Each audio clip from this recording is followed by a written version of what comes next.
200 km de route pourraient bouleverser le Sahel avec une matière presque impensable. La fibre de coco, traitée comme une arme logistique, dans un pays enclavé où chaque corridor décide du prix des aliments, du temps d'une ambulance et de l'accès aux marchés. Ces choix ressemblent moins à une expérience qu'à un pari national. Sous l'élan souvent associé à Ibrahim Traoré, la vraie question n'est plus seulement de construire vite, mais de prouver qu'un modèle régional peut résister aux exploits, aux camions lourds et aux chaînes fragiles. Et si cette route devenait le test silencieux de toute une souveraineté, le spectateur s'apprêtait à entendre une histoire que beaucoup réduisent trop vite à une curiosité technique, alors qu'elle touche au cœur même de la survie logistique d'un pays enclave. Il comprendra pourquoi une route peut devenir une arme de stabilité. Ce n'est pas un détail. Si cette expérience est mal lue, on ne verra qu'une fibre végétale placée sous la chaussée, et l'on manquera l'essentiel, le prix des aliments. L'accès aux cliniques, la circulation des marchés, la dépendance aux importations et la capacité d'un État à rester présent quand les pluies coupent les passages. Si elle est louée avec sérieux, elle révèle autre chose, un combat entre vitesse politique, rigueur technique et souveraineté pratique. Le risque, pour celui qui détourne le regard, est de confondre innovation et slogan. Le risque plus profond est de laisser d'autres raconter cette histoire à moitié. En oubliant que, dans le Sahel, une route qui tient peut changer la vie quotidienne bien avant de changer les discours, le premier choc est simple. Cette route n'est pas d'abord une histoire de noix de coco, mais une histoire de contrôle. Si le Burkina Faso est sous l'eau, la traçabilité ou la discipline de chantier, même la meilleure fibre deviendra un symbole de fragilité. Le chiffre qui change l'échelle est brutal, 200 km sans vis. Ce n'est plus un petit essai caché dans un laboratoire.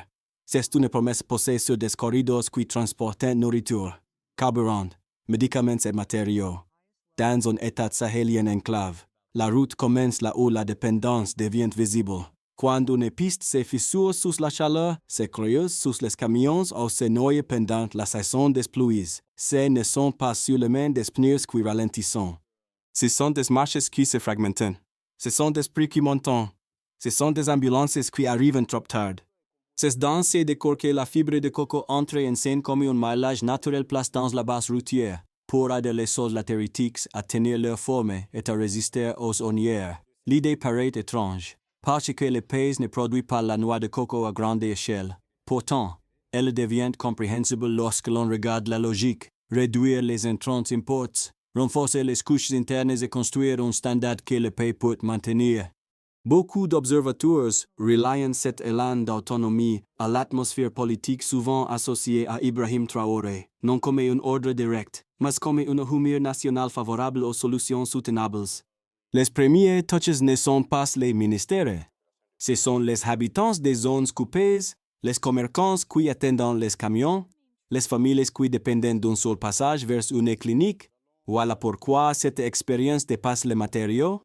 Elle teste la capacité d'un pays à rester connecté quand la saison des pluies cherche ses failles. Dans cette histoire, le véritable guide n'est pas un seul visage place devant les caméras, ce sont les ingénieurs, les techniciens de laboratoire et les inspecteurs de terrain, ceux qui savent qu'une route ne meurt presque jamais à la surface d'abord, elle meurt plus basse, quand l'eau s'infiltre, quand la base perd sa force, quand une épaule mal protégée laisse l'érosion entrer comme une fissure invisible. Leur rôle devient donc décisif. Ils ne doivent pas seulement valider une idée séduisante. Ils doivent prouver que chaque fibre est nettoyée, séchée, traitée et classée avec assez de rigueur pour se comporter de manière prévisible dans le sol. Une balle trop humide, trop courte ou maltraitée ne renforce rien. Elle peut même devenir le début du problème. Sous un tronc conteste, le premier réflexe n'est pas de regarder la couleur de la chaussée. Ils observent les pentes, les drains latéraux, les culvers, la compaction. Puis la façon dont l'eau pourrait se concentrer au premier orage sérieux. Là se joue la différence entre une innovation utile et une promesse fragile. À Elle, le même raisonnement touche les marchés. Si un corridor reste praticable après les pluies, les sacs de céréales arrivent plus vite. Les camions perdent moins de temps et les villages ne restent pas si seuls pendant des jours. Ce n'est pas spectaculaire, c'est plus important que cela. À partir de là, la route devient un examen national. Le basculement commence au moment où l'idée quitte les notes techniques pour entrer dans les corridors réels. Au départ, il y a une contrainte brutale. Les routes sahéliennes ne pardonnent pas l'approximation. La chaleur fend les surfaces. Les camions lourds creusent les ornières. Les pluies cherchant les points faibles. Dans ce contexte, la fibre de coco n'arrive pas comme un miracle, mais comme une tentative de tenir la base de la route avant que la surface ne cède. Le premier mouvement est discret. Des ingénieurs regardent les sols latéritiques, les drains, les pentes et les zones où l'eau se concentre. Ils savent qu'une route peut paraître solide le jour de son inauguration et commencer à mourir dès la première saison humide. Alors l'idée se précise, placer une fibre traitée comme un maillage interne, capable de répartir les charges, de limiter les déformations et de ralentir l'érosion par le dessous, qu'est-ce laquelle le récit change. Le projet ne parle plus seulement de construction, il parle de résistance. Puis la pression monte, 200 km deviennent un objectif public. Si les chiffres attirent l'attention, mais il augmente aussi le risque, plus l'ambition grandit, plus chaque détail devient politique, qui traite la fibre, qui contrôle l'humidité, qui refuse un lot douteux, qui arrête un chantier quand le calendrier exige d'avancer. Dans l'élan d'autonomie souvent associé à Ibrahim Traoré, beaucoup voulaient voir une rupture avec les anciens réflexes de dépendance. Pourtant, cette rupture ne peut tenir que si la discipline technique reste plus forte que l'impatience. La deuxième phase est celle de l'accélération. Les tronçons sont sélectionnés, les couches de base sont préparées, les lots de fibres doivent être nettoyés, séchés, traités classes. Les équipes parlant de compaction, de drainage, de cycles humides secs, de charges répétées, rien de tout cela n'est spectaculaire. Tout est décisif. Une fibre mal préparée peut devenir une faiblesse cachée. Un drain sous-dimension peut transformer une innovation en polémique. Un seul orage peut révéler ce que les discours avaient masque. Et le choc arrive toujours par le terrain. Une transition de drainage concentre l'eau. Une ornière apparaît. La chaussée ne s'effondrait pas. Mais l'image suffit. Des vidéos circulant pour les opposants. La preuve est immédiate. La route à la noix de coco écho déjà. Pour les défenseurs, le problème vient surtout de l'exécution, pas du principe, mais le public ne vit pas dans les rapports, il vit dans les détours, les retards et le doute.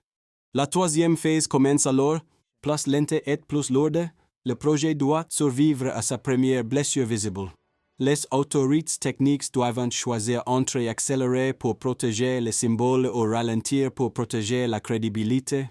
Les inspecteurs cherchant les registres, les codes de l'hôte, les mesures d'humidité, les traces de traitement. La question devient froide. Une innovation nationale peut-elle rester propre quand elle attire contrats? Intérêt et pression, à ce moment précis. Le plan de 200 km cesse d'être une promesse d'infrastructure. Il devient une épreuve de gouvernance. Chaque mètre construit oblige le système à choisir entre apparence rapide et solidité vérifiable. À ce stade, l'émotion ne suffit plus. Il faut regarder ce que les chiffres et les contrôles obligeant à reconnaître. Une route renforcée par fibre de coco ne se juge pas à son image, mais à sa capacité de rester praticable quand la chaleur. L'eau et les charges lourdes attaquent en même temps. Le premier repère est l'échelle annoncée 200 km. Ce chiffre transforme une idée technique en programme national verifiable. 200 km. Cela veut dire plusieurs tronçons, plusieurs équipes, plusieurs lots de matériaux et plusieurs points où une erreur peut se glisser. Ce n'est pas une démonstration isolée, c'est une chaîne complète. Si chaque segment dépend d'un traitement régulier, d'une compaction exacte et d'un drainage propre. Alors l'échec d'un seul maillon peut fragiliser la confiance autour de tout le projet. Ces chiffres disent une chose simple, l'ambition oblige à la méthode. Le deuxième repère concerne la performance. Le dossier technique évoque des tests d'acceptation, des cibles de CBR et de rigidité, des cycles humides secs, des essais de charge répétés contre les ornières et des audits de drainage sur le terrain. Ce langage peut sembler froid, mais il est central. Il répond à la vraie question. La couche renforcée garde-t-elle sa force quand l'eau entre, quand le sol travaille et quand les camions passent encore et encore? La fibre de coco ne doit pas seulement exister dans la route, elle doit se comporter de manière prévisible. Ces tests séparant la promesse de la simple communication.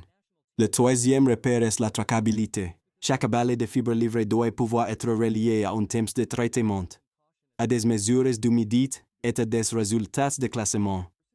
Cette exigence paraît administrative, Elle est pourtant politique.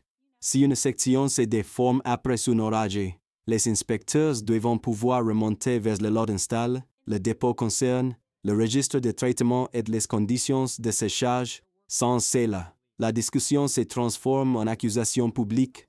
Avec cela, elle devient enquête technique. La traçabilité transforme le soupçon en preuve vérifiable. Le quatrième repère est toucher directement les habitants. Une route qui tient pendant la saison des pluies. C'est un marché qui requiert encore les denrées. Une clinique qui reste atteignable. Un camion de carburant qui n'est pas bloqué. Un village qui ne disparaît pas derrière la boue.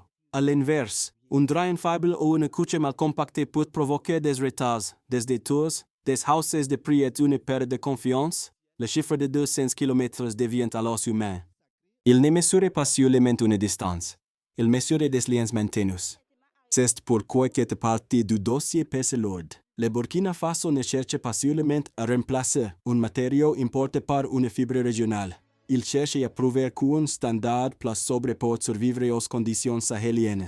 Si l'eau est contrôlée, si les lots sont vérifiés, si les tests sont publiés et si les équipes peuvent refuser les raccourcis, l'expérience gagne en crédibilité. Sinon, le même chiffre deviendra une faiblesse visible.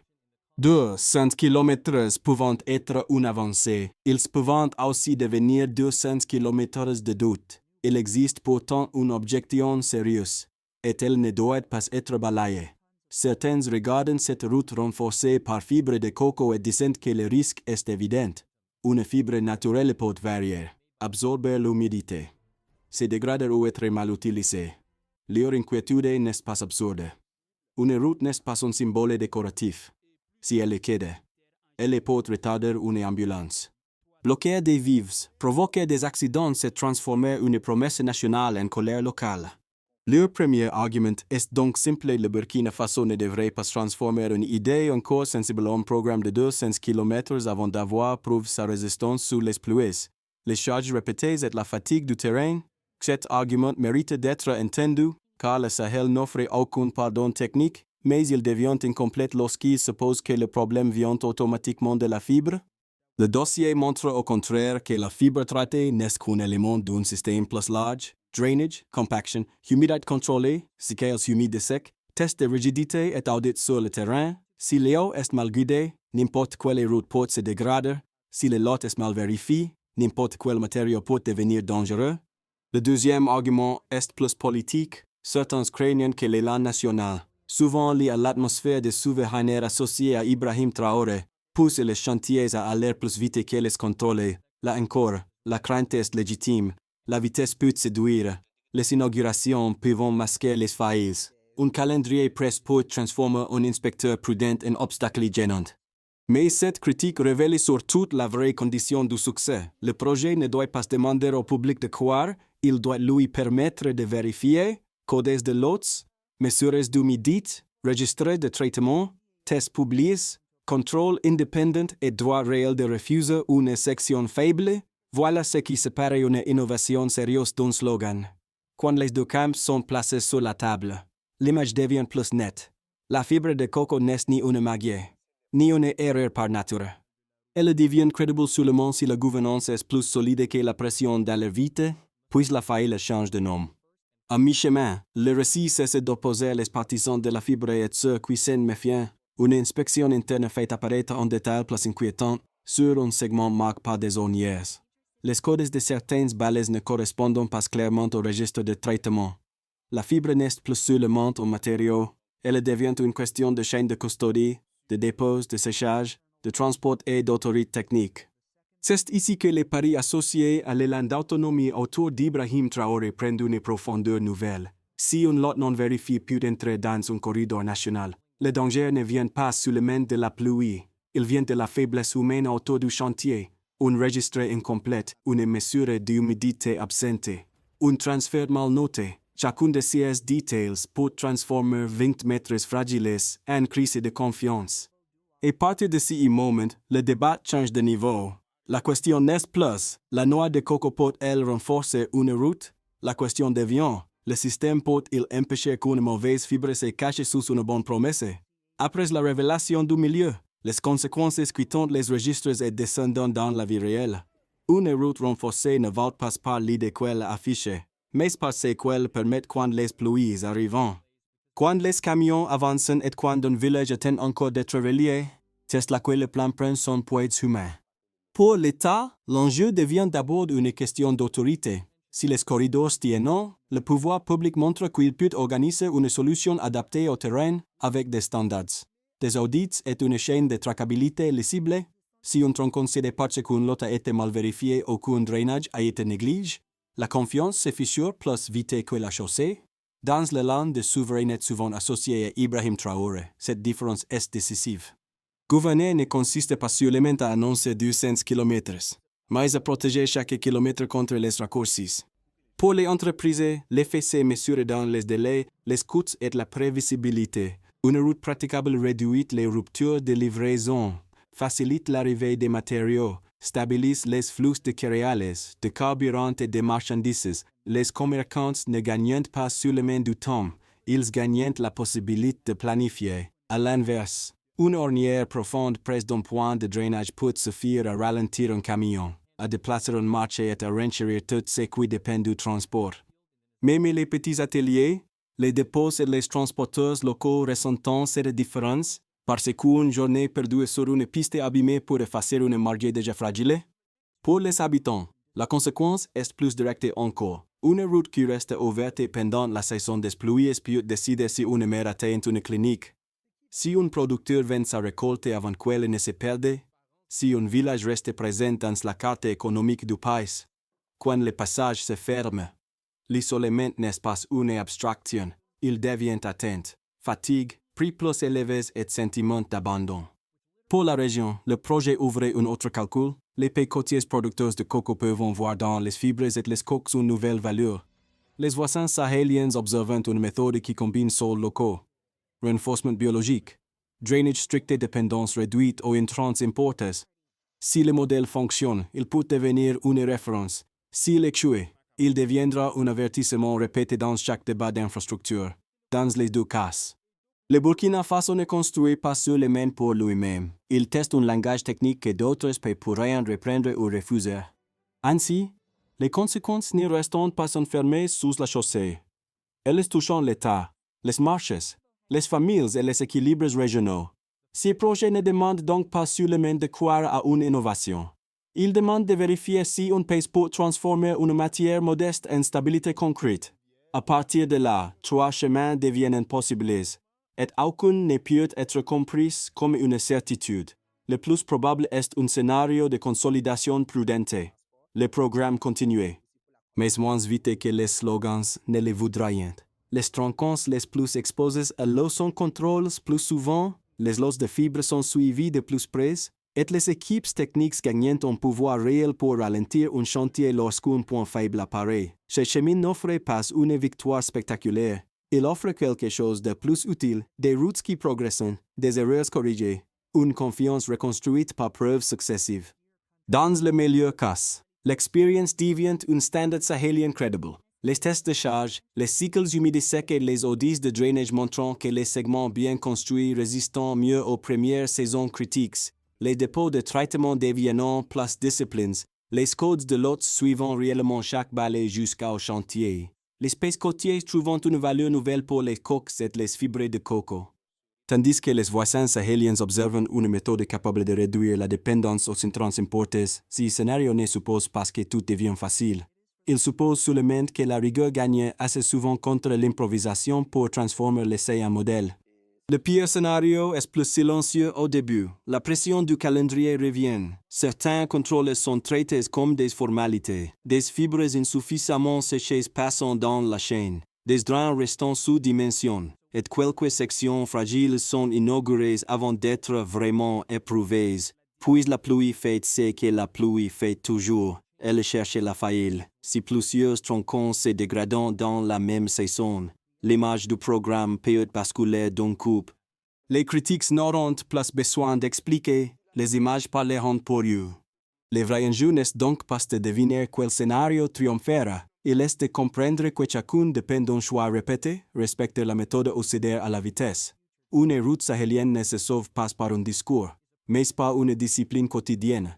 si le Burkina Faso protège cette discipline, 200 km pouvant devenir un précédent. S'il la sacrifie, la même distance deviendra une longue preuve d'imprudence. Après les scénarios, le sujet revient vers celui qui regarde. Ce projet paraît loin lorsqu'on parle de couches routières, de fibres traitées et de registres de lots. Pourtant, il touche une question très proche. Qu'est-ce qui se passe dans une vie ordinaire quand une route tient, ou quand elle cède? Pour ceux qui suivent déjà les transformations du Sahel, cette histoire offre un avantage. Elle montre que la souveraineté ne se mesure pas seulement dans les discours, mais dans les systèmes capables de fonctionner sous pression. Leur rôle est de rester attentifs aux signes concrets, tests publics, audits indépendants, entretiens réguliers, capacité des inspecteurs à dire non. Comprendre ces signaux permet de distinguer une avancée solide d'une simple annonce. Pour ceux qui sont touchés indirectement par les prix, les emplois, les marchés ou la circulation des biens, la leçon est plus pratique. Une route fiable peut réduire l'incertitude. Une route fragile peut ajouter du coût, du retard et de l'anxiété, même sans habiter près du chantier. Chacun peut ressentir les conséquences d'un corridor qui bloque ou qui reste ouvert. Pour ceux qui pensent que cette affaire ne les concerne pas, le risque est d'arriver trop tard dans la compréhension. Les infrastructures écouent rarement d'un seul coup au lieu du public, et les accumulant d'abord de petites failles, un drain oublié, un lot mal vérifié, une maintenance repoussée, puis la pluie transforme ces détails en réalité visible. C'est pourquoi suivre cette route, ce n'est pas suivre une curiosité technique, c'est apprendre à lire comment on peut protéger ses liens vitaux. Et cette lecture peut empêcher beaucoup de surprises. La solution ne peut pas être un slogan. Si le plan veut survivre aux pluies, aux critiques et aux intérêts qui tournent autour des chantiers, il doit devenir une méthode que personne ne peut contourner facilement. C'est là que l'élan de souveraineté souvent associé à Ibrahim Traoré doit rencontrer une règle plus froide, la preuve avant la vitesse. Le premier niveau appartient à l'État et aux agences techniques. Avant chaque nouveau tronçon, ils doivent classer les zones critiques, transitions de drainage, bas-fonds, passages de camions lourds, culverts et épaules exposées. Le succès ne se mesure pas à l'annonce d'un kilomètre termine, mais au nombre de points fiables identifiés, corrigés et contrôles avant la première grande pluie. Le deuxième niveau concerne les dépôts, les laboratoires et les entreprises. Chaque balai de fibres doit porter un code vérifiable, relié au lavage, au traitement, au séchage, à l'humidité finale et au classement.